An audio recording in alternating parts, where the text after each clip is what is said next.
આપણે સદીઓ જૂની વાર્તાઓ કેવી રીતે જાણી શકીએ? ચાલો આપણું ડિટેક્ટિવ મગજ દોડાવીએ અને આ સફર શરૂ કરીએ. આ સફરની શરૂઆત એક ખૂબ જ સામાન્ય પણ અત્યંત ઊંડા પ્રશ્નથી થાય છે. વિચારો કે રશીદા નામની એક છોકરી આરામથી અખબાર વાંચી રહી હતી અને અચાનક તેની નજર એક હેડલાઇન પર પડી. 100 વર્ષ પહેલાં. તે તરત જ વિચારવા લાગી કે કોઈ કેવી રીતે જાણી શકે કે આટલા બધા વર્ષો પહેલાં શું થયું હશે? ગઈકાલે શું થયું તે જાણવા માટે તો આપણી પાસે ઇન્ટરનેટ, રેડિયો કે ટીવી છે. ગયા વર્ષ વિશે જાણવા કોઈ વ્યક્તિને પૂછી શકાય, પણ સેંકડો કે હજારો વર્ષ પહેલાંની વાત? આ જ તો આપણો મુખ્ય કોયડો છે, જેનો ઉકેલ આજે આપણે શોધવાનો છે. તો ચાલો આ કેસમાં ઊંડાણપૂર્વક ઉતરીએ. આ ઐતિહાસિક રહસ્યને ઉકેલવા માટે આપણે આ 6 મુખ્ય પડાવો પરથી પસાર થઈશું. પહેલાં ભૂતકાળનું રહસ્ય, પછી પ્રાચીન રહેઠાણો, તેમની મુસાફરી, દેશના નામનો ઇતિહાસ, પુરાવાઓ અને છેલ્લે એ સવાલ કે ભૂતકાળ એક હતો કે અનેક. તો આવી ગયા છે આપણે આપણા પહેલા પડાવ પર. 1. ભૂતકાળનું રહસ્ય અને સૌથી જૂના કેસની તપાસ. તમને કદાચ એવું લાગતું હશે કે ઇતિહાસ એટલે માત્ર રાજાઓના નામ કે યુદ્ધોની તારીખો યાદ રાખવી, ખરું ને? પણ ના, ખરો ઇતિહાસ તો પ્રાચીન લોકોના વાસ્તવિક અને રોજિંદા જીવન વિશે જાણવામાં છુપાયેલો છે. આપણી આ તપાસ આપણને અદ્ભુત વિગતો જણાવી શકે છે, જેમ કે એ સમયના લોકો ખરેખર શું ખાતા હતા, તેમના કપડાં કેવા હતા, કેવા ઘરોમાં રહેતા હતા. આપણે માત્ર રાજાઓ વિશે જ નહીં, પરંતુ સામાન્ય શિકારીઓ, પશુપાલકો, ખેડૂતો, વેપારીઓ અને એ સમયના વૈજ્ઞાનિકો વિશે પણ જાણી શકીએ છીએ. અને સૌથી રસપ્રદ વાત તો એ છે કે પ્રાચીન સમયના બાળકો કઈ રમતો રમતા હતા અને કઈ વાર્તાઓ સાંભળતા હતા તે પણ શોધી શકાય છે. છે ને કમાલની વાત? હવે આગળ વધીએ બીજા પડાવ તરફ. 2. લોકો ક્યાં રહેતા હતા? ચાલો સંસ્કૃતિના સ્થળોનો નકશો જોઈએ. હવે ગુનાના સ્થળ એટલે કે સીધા ભૂગોળ તરફ આગળ વધીએ અને જોઈએ કે આ પ્રારંભિક માનવોએ ખરેખર પોતાનું જીવન ક્યાં શરૂ કર્યું હતું. બરાબર ધ્યાનથી જુઓ, અહીં નર્મદા નદી દેખાય છે. લાખો વર્ષો પહેલાં લોકો આ નદીના કિનારે રહેતા હતા. તેઓ કોઈ સામાન્ય લોકો નહોતા, પણ અત્યંત કુશળ સંગ્રાહકો અને શિકારીઓ હતા, જેઓ જંગલની વિશાળ સંપત્તિથી પૂરેપૂરા પરિચિત હતા. તેઓ ખોરાક માટે જંગલમાંથી મૂળ અને ફળો એકઠા કરતા અને પ્રાણીઓનો શિકાર કરતા. એ વખતે નદીઓ જ તેમના જીવનનો મુખ્ય આધાર હતી. ચાલો સમયના પૈડાને થોડું આગળ વધારીએ અને જોઈએ કે આ બધું કેવી રીતે વિકસે છે.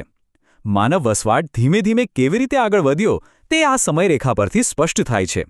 ઉત્તર પશ્ચિમમાં આવેલી સુલેમાન અને કિર્થર ટેકરીઓ પાસે લગભગ 8000 વર્ષ પહેલાં લોકોએ સૌથી પહેલાં ઘઉં અને જવ જેવા પાક ઉગાડવાનું શરૂ કર્યું.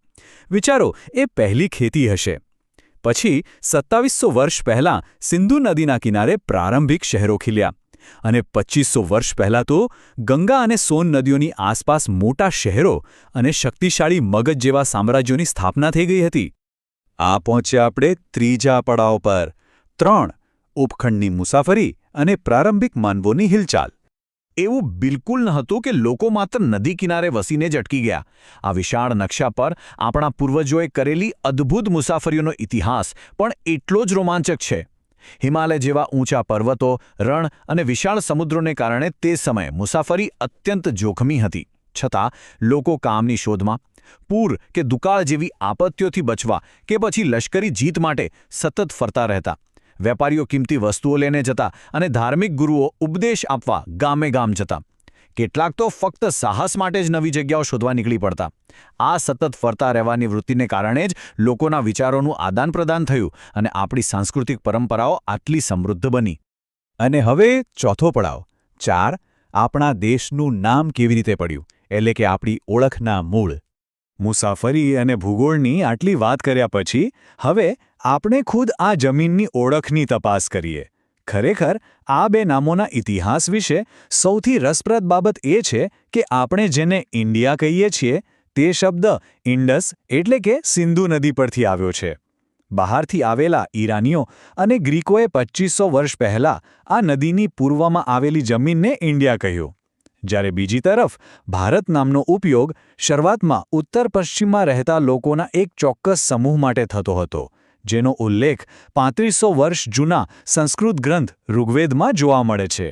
કેટલું રસપ્રદ છે ખરું ને? એક નામ ભૂગોળમાંથી આવ્યું અને બીજું પ્રાચીન ગ્રંથમાંથી.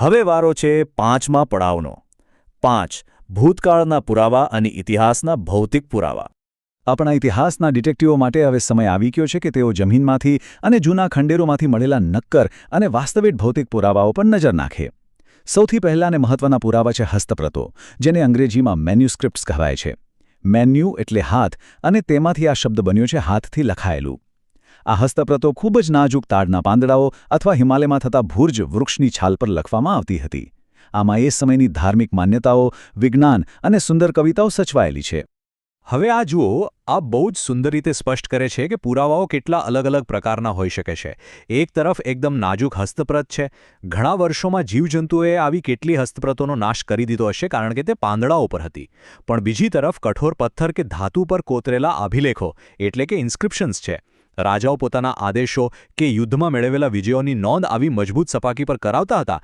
જેથી તે હજારો વર્ષો સુધી સુરક્ષિત રહે અને લોકો તેને વાંચી શકે અલબત્તા આ હસ્તપ્રતો અને અભિલેખો શોધીને વાંચી લેવા એ તો માત્ર શરૂઆત છે ઐતિહાસિક સ્ત્રોતોનો અભ્યાસ કરનાર ઇતિહાસકારો અને જમીનનું ખોદકામ કરનાર પુરાતત્વવિદો બિલકુલ જાસૂસની જેમ જ કામ કરે છે તેઓ એક કડી જોડીને ખૂબ જ કાળજીપૂર્વક ધીમે ધીમે આખો ભૂતકાળ આપણી સામે ઊભો કરે છે જાણે કોઈ મોટી પઝલ સોલ્વ કરી રહ્યા હોય તમને થશે કે આ પુરાતત્વવિદો એટલે કે આર્કિયોલોજિસ્ટ ખરેખર જમીનમાંથી શોધે છે શું તેમનું કામ ખૂબ જ ઝીણવટભર્યું હોય છે તેઓ જમીનમાં દટાયેલા પથ્થર અને ઈંટોના અવશેષો હથિયારો અને ઘરેણાં શોધી કાઢે છે પણ સૌથી રોમાંચક વાત તો એ છે કે તેઓ પ્રાણીઓ પક્ષીઓ અને માછલીઓના હાડકાં પણ શોધી કાઢે છે આનાથી તેમને એ ખબર પડે છે કે પ્રાચીન સમયના લોકોના ભોજનમાં શું સામેલ હતું જો અનાજના દાણા બળી ગયા હોય તો તે પણ સચવાઈ રહે છે અને એક મજબૂત પુરાવો બની જાય છે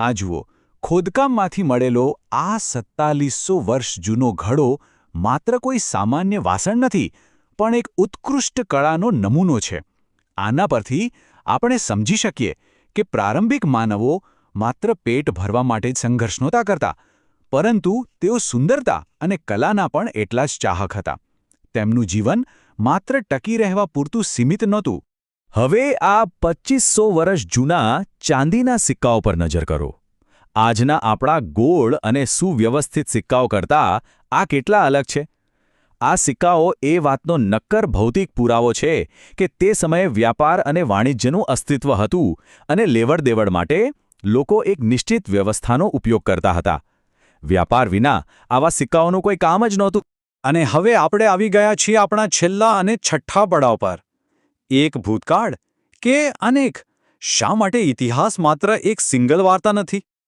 આટલી બધી જાસૂસી અને તપાસ પછી હવે આપણે અંતિમ અને એક અત્યંત મહત્વના વૈચારિક વળાંક પર આવી પહોંચ્યા છીએ આપણે અત્યાર સુધી ઇતિહાસની વાત તો બહુ કરી પણ શું આ ઇતિહાસ દરેક માટે સરખો હતો આપણે ખરેખર કોનો ઇતિહાસ ભણી રહ્યા છીએ સૌથી મહત્વનો મુદ્દો એ છે કે ભૂતકાળ કોઈ એક નથી હોતો એટલે જ કદાચ ઇતિહાસના પુસ્તકોનું શીર્ષક પણ આપણા અતીત એવું બહુવચનમાં હોય છે કારણ કે એક જ સમયગાળામાં અલગ અલગ લોકોનું જીવન બિલકુલ અલગ હતું પશુપાલકો અને ખેડૂતોનું જીવન રાજાઓ અને રાણીઓના જીવન કરતાં તદ્દન ભિન્ન હતું વેપારીઓનું જીવન કારીગરો કરતાં અલગ હતું અરે આજના સમયમાં પણ આંદામાન ટાપુ પર રહેતા લોકો અને આપણા જેવા શહેરમાં રહેતા લોકોનું જીવન સાવ અલગ છે ને એટલે જ ઇતિહાસની કોઈ એક સિંગલ વાર્તા ક્યારે હોઈ શકે નહીં આ એક બહુ મોટો સવાલ છે રાજાઓ તેમના વિજયો અને સિદ્ધિઓનો રેકોર્ડ પથ્થરો પર કોતરાવતા હતા તેથી આપણે તેમના વિશે ઘણું બધું જાણીએ છીએ પરંતુ એક સામાન્ય ખેડૂત શિકારી કે માછીમાર